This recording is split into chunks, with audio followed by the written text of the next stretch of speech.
live from Atlanta, Georgia. It's the Zach Ballinger Show, where we help you find your direction through passion and purpose. My name is Zach Ballinger. I'm your host. Thank you so much for joining us today. We've got a special guest. 2 ways you can engage his show. We are streaming live via YouTube. So if you have any questions out there, pop them into the comment box. We'll make sure to get to them. Always, you can email me before any show, zach@zachballinger.com. And we'll get to them. Without further ado, Marie, thank you so much for joining the show today. Oh, the honor is mine. Thank you for having me. So you'll be a part of our career library. Can you tell us a little bit about your career and what you do? Sure. I'm an education consultant. And that's an umbrella term that takes in a lot of different roles. But fundamentally, I'm an educator. And I have experience in lots of different levels of education and leadership.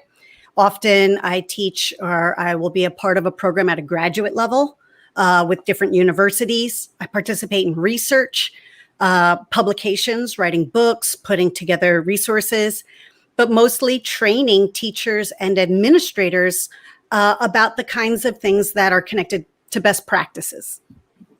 Gotcha. And then how long have you been doing this particular career? So let's see. I think I fundamentally started in 2004. And let's say somebody wants to eventually do this. What kind of credentials do they need? Training, certifications, anything like that? Sure. So I started off as an educator. So I've been a teacher for over 28 years. And I think that's the natural entry point. Like, hey, let's get into education and teaching. And I always knew I wanted to be a teacher of some kind, right? That was I started teaching piano when I think I was like 9 years old, right? And I used to pretend being a teacher at like AT&T office buildings, and I would use the chalkboards, whiteboards, pick a feature, and I would pretend I was a teacher. So I knew that was a very comfortable fit. But I was driven to really meet the needs of high-risk students. So I thought I was going to work with high-risk youth, and I was going to work through bowling alleys. I had all these visions and plans. And I learned a lot about that. So I started in that direction, but I had a wonderful mentor who said, Marie, you're going to burn out, right? You're trying to really make a difference. He was inspired by my energy and my passion, but he really coached me to say, go explore different parts of the field. So I did. And I taught at year-round school in North Carolina, and I taught in private schools in New Jersey, and I taught in public schools in New York City. And I really got a range, right, for how big, it's not just teaching. And I was so attracted to that idea that it's a system. It's a highly emotional system. And so I needed to learn more. And I went back and got more education. I got a master's in the art of teaching. And then I got a PhD, fundamentally a research degree in the School of Education, which is a little different from an EDD. And that's where I ended up able to have conversations about the dynamics of such a complex system as an education system. And that's what prepares you to kind of be a consultant, because now my job isn't just to educate children or educate adults or just have conversations with leadership. My job now is to spend the time to study and gather data about and learn about such a complex system, and then share that knowledge with the people who are in it, because they don't have the time, right? They need to spend their energy where it's needed most, with the students and with the learners, right? So my job now is to do all that homework and research for them, digest it in a way that's palatable, and then share it. What do you love most about your job? Oh my gosh, I love my job. I love everything about it. I love the learning. I love networking with other leaders in the industry. There's a group called the Learning Omnivores, which is a bunch of consultants that meet together in cities when we're traveling through them. And we learn together. We share, what are we learning? What are we developing? And what are we presenting? right? So that makes all of us stronger, but you also have these voices to coach you on how to improve your practice. So when you're at the top of your field, it can be challenging to get people who go, hey, have you thought that through? Hey, what are you thinking there? So having colleagues that push your thinking, I love sharing it, presenting, which is funny because I'm an introvert, right? But presenting, I love that sharing with groups, keynotes, and rolling up my sleeves and working with teachers that are in the field right now and helping make their experience positive. I like to see people gain energy about their career. I'm fierce for the field of education and teachers. And I like being a part of that narrative and a part of that conversation.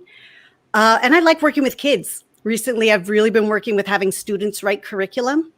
Love it, right? That's like heaven, is being a part of anything that's generative, right? So a lot of my field is receptive, but I like being a part of the generative part of that. Let me say this gently. I love traveling and meeting new people. I hate the travel.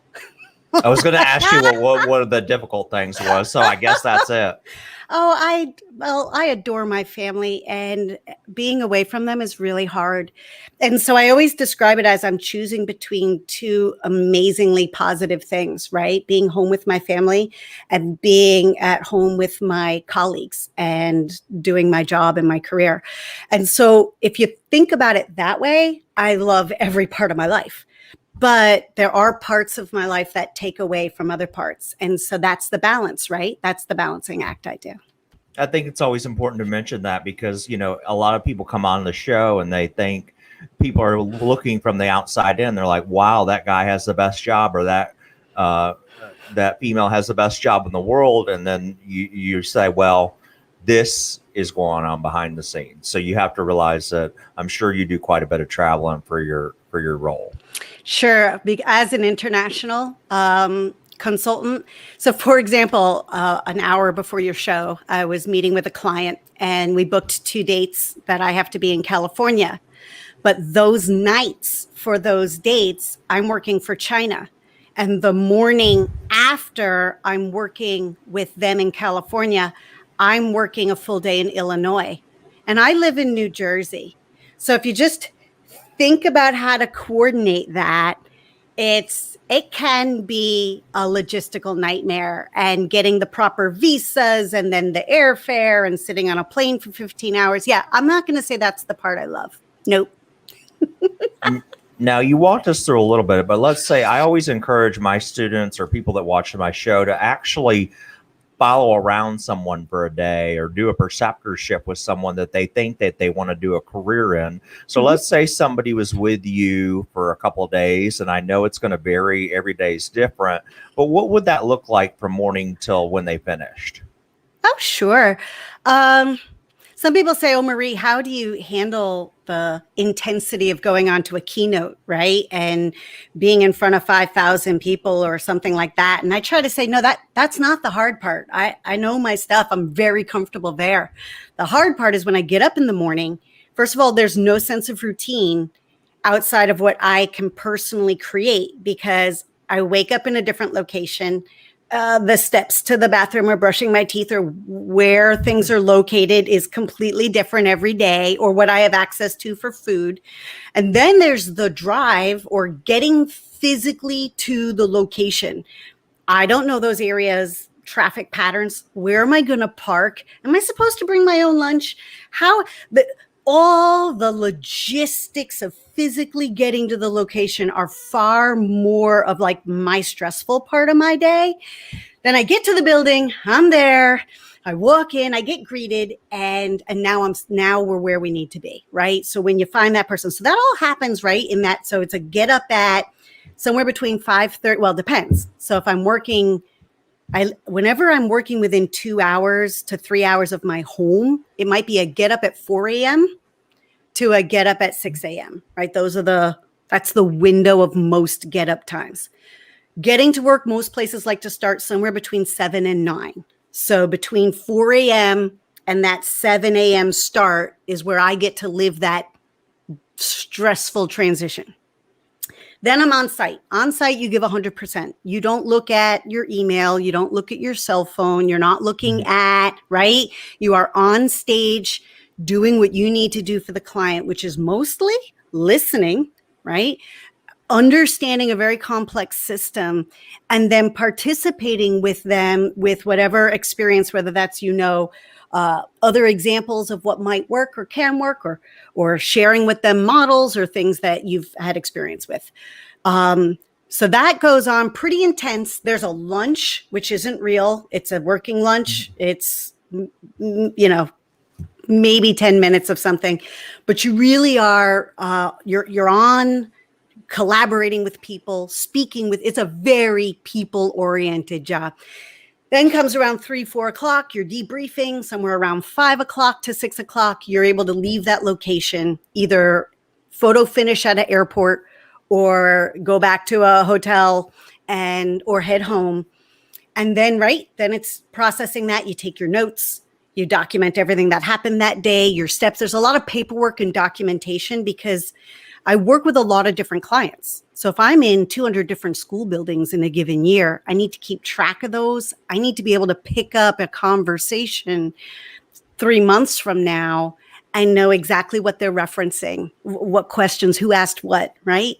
And then I put it away and I get ready for the next day. And usually that means I tend to do early dinners and try to get get to sleep early. Wow, I need a drink after your day. Sounds pretty intense. But thanks for walking us through that. Some people, they need to realize that different jobs have different needs. And I'm sure after you get done, you're documenting, then it's dinner time, then it's bedtime, then it's same routine again the next morning. So couple more questions, because we did have quite a few that came in. So I think there is some people interested in this line of work. Just something that you dreamed about when you were a kid. What did you dream about being if you look back in the 3rd, 4th, 5th grade? Oh gosh, I had lots of dreams. A mammal marine biologist was a huge one when I was younger. An astronaut. Until I realized my eyesight wasn't good enough to be in the Air Force. So then I was like, hey, I'll be a Marine. And my father was like, no, you're going to go to college first, and then you can talk about that. Always teaching was a major part of my dreaming. And I also had this idea of making a difference in the world, kind of like at an environmental level, something about systems. I was fascinated with ecosystems. I don't think I knew all the careers, right? I didn't know the words, which is why I love your show. I told my son, I'm like, you need to watch some of these episodes, right? To get an idea of, well, what are the choices, right? Because I think the language I had at 5th grade was insufficient for the kinds of jobs that are available now today. But I sort of knew the topics, and that's what they were. Gotcha. Thank you for sharing that. And then, so let's just jump right into the questions, since we've had a lot come in, and I think this will help us as we do the backgrounds. So it says, where do educational consultants begin? What are the various backgrounds, and could it be different from a PhD level?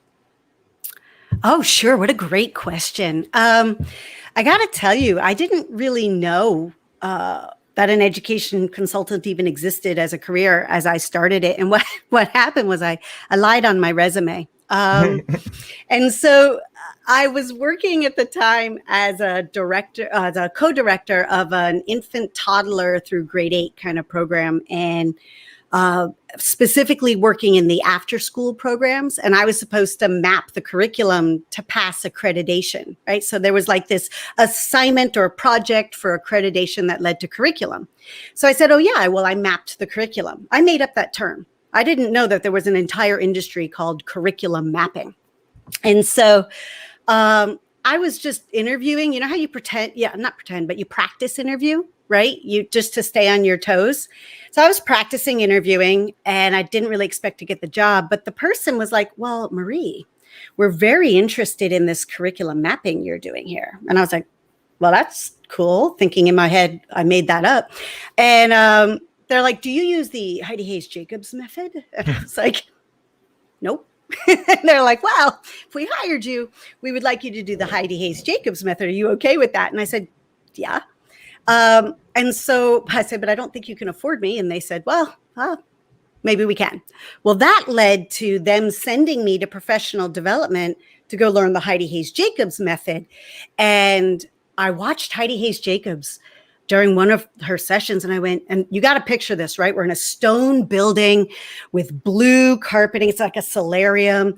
And there's all these educators talking about curriculum and instruction and assessment. And I'm like, how do you get this job? This is amazing. And I picked her as a hero, as a mentor. So I shared my work with her, and she was like, okay, that's nice. And I was like, well, hey, are you willing to mentor me? She's like, oh yeah, I love to mentor. I said, well, how do I get to your job? And she goes, well, go get your PhD and go get international experience. And I said, okay, cool. And so she started sending me some of her clients with the questions, like sample curriculums. And I helped all of them. And later she's like, well, Marie, how much are you charging for those days? And I'm thinking, charge? I just took a personal day and went and helped them do it. What are you talking about, charge? And she's like, no, you need to charge for that. So she sent me to another woman, Dr. Marianne Holt, to learn how to be a consultant. And then later in our time, I went back to her and I said, okay, well, what do I do now? And she goes, what do you mean? I was like, well, I got my PhD and I've worked internationally now. What do I do next? And she goes, who are you? You have to understand she mentors a lot of people. And she's like, all right, sit down. No one actually does what I tell them to do. And that started this mentorship and this career where she was able to network with me and people like Dr. Ben Alcock and Dr. Ann Johnson and Dr. Allison Zamuda and Mike Fisher. And these are all people who we network together, right? And then you develop models or solutions through experience. And that's how you get into the curriculum or the education consultant field. And there are genres, right? So there's education consultants that focus on curriculum. There are education consultants who focus on instructional practices or maybe assessment, maybe technology, right? There's all these elements of what happens in an education system. And then there are some who are generalists or systems people or leadership people who look at the whole system. And that's where I ended up after years of experience. Wow, that's really detailed. Thank you for explaining that. That really helps kind of put centralize everything. Now, the next question is I talked to one educational consultant and they seem to be more of a digital creator. Have you heard of these type educational consultants that exist out there in the marketplace? Oh, sure. Like I said, there's lots of genres, right? So I've met consultants who attach themselves specifically to, let's say, a tech company, right? So they might be an education consultant for this particular tech or this particular curriculum resource, support materials. And so they are niche specialists. They have pre-generated product from a company, or they're generating product for a specific company, right? Then you also have niche consultants. One of my very dear friends and colleagues, Sylvia Tolosano, who recently passed away, but she was a leader in terms of generating content. She was in the classroom and then she was producing and sharing, publishing, teacher publishers, right? Sharing their content in that area, and people paid her to come and support them in their schools in ways connected to that content, either using her content or learning how to create her content independently themselves. So absolutely. And with the way social media is working now and the way we can connect, there's a huge market for consultants at that area. And you don't need your PhD to do that. You don't need your master's to do that. You do need to be relevant. Okay, you do need to know what's going on in the classroom and what kinds of experiences teachers and learners are looking for. So somehow tied to being in the academic setting before they even probably consult, right? Like you couldn't be a mortician and just start being an educational consulting in this type. You'd have to kind of have a working knowledge of how educational systems work. Let's play with that for a second, shall we? Because Zach, you had me at hello. I wrote a book called Bold Moves, which was really about adjusting, right? Switching the industrial model of education to a more contemporary version. So I don't know that I need to accept the education system the way it is, but I do need to understand human learning as a process. How's that? So if I understand human learning as a process, I can create content. I could be a local engineer. I could be a local business person and generate content to be maybe a partner with schools or work with schools as a consultant to develop relevant and authentic learning experiences. Here's one: designing credentials for students and teachers. So students who learn certain content and skills might then be able to earn a credential from my industry. And that doesn't mean I know anything about principles or what a schedule at a school looks like, but I do understand that human learning needs motivation, and credentials equal motivation in a better way than grades. So I've seen consultants like that. Awesome. Thank you for that answer. Next question is who do you market your services to? Is it only public school systems? Oh, no. I work with international schools. I work with different countries. I work with public school systems for sure, but also private, parochial, independent, homeschooling organizations who are very interested in best practices. If you have a conversation you want to have about human learning, I'm ready to participate in that. And the next question is how do you gain more clients as a consultant? I'm not an educational consultant. I'm a different type of consulting, but I find it hard to get clients. How have you been so successful in gaining these contacts for being as busy as you are? Sure. I gotta say, I've never done an ounce of advertising in my entire life. It is all word of mouth. You need success stories. If you get success, then that story and that data, I believe, speaks for itself. And so the people who I've helped, right, they move to different schools, they share how it was so successful, and then I'm brought into that location. People move higher in their careers. I mentor people and help them. And so I've ended up having contacts very high in the networks at state level and government level. And produce. You got to do your homework. So remember when I gave my sample day? That was a day where we call it generative on stage. But I have a lot of days that are receptive. So I participate in research organizations. I have to do a lot of reading. I have to do a lot of learning. And so the more you do of that, the more relevant and connected you are to the work that needs to be done. And so by producing that way, people get your name and then you get the work. I've never had a problem with that. We had a career expert on last week who had made it really high up, and he was starting his own podcast. And when I asked him what one piece of his advice was, he said, work for free if you want to start. And he explained it, and then it made sense. He said, nobody will do it. He said, maybe 1/10 of 1% of your audience will do that. But he said that allowed me to gain access into contacts, and it was about hustle. And he gained his contacts that way, and that's how he moved up so high. And so it's a similar thing. Like you said, you kind of gave your free time. You kind of started for free, right? I totally did. And you made a name for yourself, though. I mean, you produced good content, and then, that started to spread. So just a simple, like he said, getting out there and will be willing to work for free, especially in high school or college. What do you have to lose?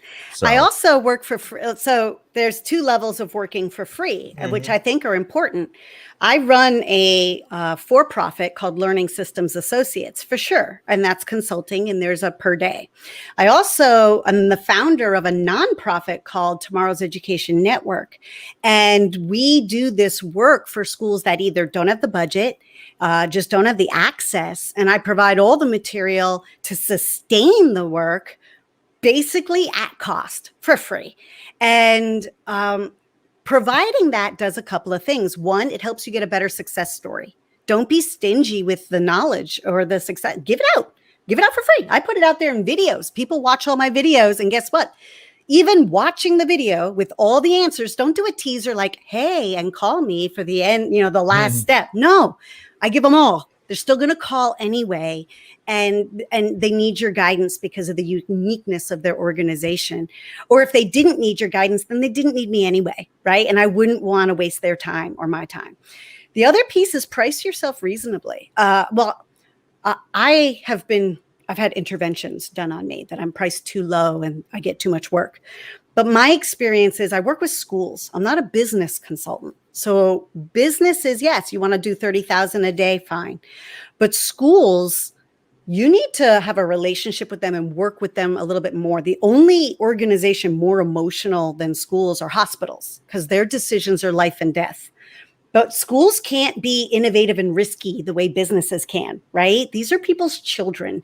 You don't get to experiment with people's children. So this idea of really developing something that is sound and consistent and accurate, that is something that they need me for more than one day. You can't do the one day show, keynote, then thank you, goodbye, right? So it's 10 days. Well, what's a reasonable price for that for a school organization? And remember, in many cases, we're talking about tax dollars. So I like to be highly accountable on that and make sure they're getting a lot. I give them a lot for their money. No stinginess with all the work and support. And I think that's given me a positive name in the field and one where people go, yeah, that's worth it. You're going to get results. Awesome. Thank you so much for coming on and sharing this about your career. This has been great. Now, you did mention a book. Where can people find you, follow you? What kind of initiatives do you have? Maybe they can, I know you have a book, but go ahead and tell us a little bit about that. Well, sure. My theory on books is like the first book, every odd numbered book, you make money. Every even numbered book, you don't make a dime, right? Everyone got how this works. But Bold Moves was a fantastic book to start really thinking about contemporary education. We also wrote a book, Quest for Learning, Maximizing Student Engagement. That was with my colleagues, Allison Zamuda and Mike Fisher. Heidi Hayes-Jacobs and I wrote Bold Moves together. Ben Alcock and I wrote a chapter in The Power of the Social Brain. There's a lot of books out there. We have a brand new one coming out with Dr. Kathy Owens. So I guess I have about 6 or 7 books out there, but really I'm starting to put out a lot of blogs and a lot of videos, starting to try and support teachers who are a little overwhelmed, right, with the professional development days. So we're thinking about how to support teachers, especially as we all come back from our most recent unprecedented year. And so you can reach me on Twitter at Marie Alcock, and I would love to respond, answer any questions in follow-up. You can reach me at lsalearning.com and see kind of our blogs and what we're doing recently. And we're also tomorrowseducationnetwork.org. Happy to be posting and sharing some of our most recent success stories there. Gotcha. And all your social media links are probably on your website, correct? Absolutely. Awesome. Well, thank you so much for coming back, giving back to your time and really exposing the light on this educational consultant. I know you've definitely helped a few of the audience members that I've had who have been asking about this career. So thank you for being one of the 90th additions into the career library. We appreciate you. The pleasure's mine. Thank you so much for having me. And if there's any follow-up questions, don't hesitate to reach out. Thank you so much. Have a great day.